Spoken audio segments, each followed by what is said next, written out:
Edward Ryon Makuahanai Aikau was a well-known Hawaiian lifeguard and surfer. The words Makua Hanai and Eddie Aikau's full name mean feeding parent, and adoptive, nurturing, fostering parent, in the Hawaiian language. As the first lifeguard at Waimea Bay on the island of Oahu, he saved over 500 people and became famous for surfing the big Hawaiian surf, winning several awards including the 1977 Kahanamoku Invitational Surfing Championship. Life. Born in Kahului, Maui, Aikau was the third child of Solomon and Henrietta Aikau. He was a descendant of Hewa, the kahuna nui of King Kamehameha I and his successor Kamehameha II. Aikau first learned how to surf at Kahului Harbor on its shore break. He moved to Oahu with his family in 1959, and at the age of 16 left school and started working at the Dole Pineapple Cannery. The paycheck allowed Aikau to buy his first surfboard. In 1968, he became the first lifeguard hired by the City and Amp County of Honolulu to work on the North Shore. The City and Amp County of Honolulu gave Aikau the task of covering all of the beaches between Sunset and Halewa. Not one life was lost while he served as lifeguard of Waimea Bay, as he braved waves that often reached 30 feet high or more. In 1971, Aikau was named Lifeguard of the Year.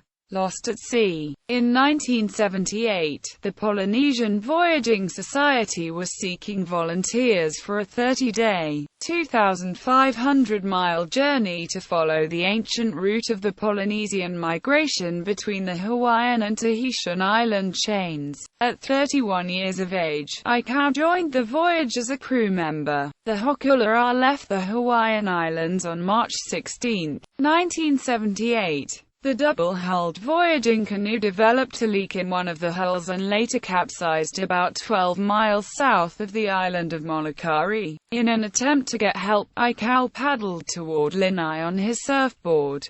Although the rest of the crew was later rescued by the U.S. Coast Guard cutter Cape Corwin, Aikau was never seen again. He removed his life jacket since it was hindering his paddling of the surfboard. The ensuing search for Aikau was the largest air-sea search in Hawaiian history. Memorial Surfing Invitational. In Aikau's honor, the surfwear company Quicksilver sponsors the Eddie, the Quicksilver Big Wave Invitational in memory of Eddie Aikau at Waimea Bay. The idea of the Quicksilver Big Wave Invitational was created by Bruce Raymond and Bob McKnight. Since its inception, the tournament has only been held 9 times, due to a precondition that open ocean swells reach a minimum of 20 feet. The most recent tournament was in February 2016, when waves in the bay reached 30 to 50 feet high. The contest invites only 28 big wave riders to participate in 2 rounds of competition. The event does not allow the use of jet skis to tow surfers into the waves.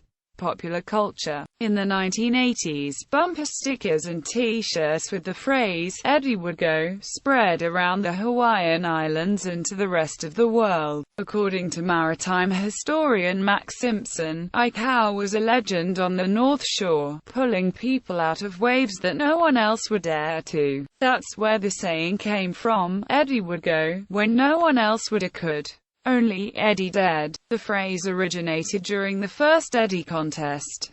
The waves were huge and the conditions were extremely dangerous. While the contest organizers were discussing whether to put it on, Mark Fu looked at the conditions and said, "Eddie would go." The phrase stuck and the Eddie went.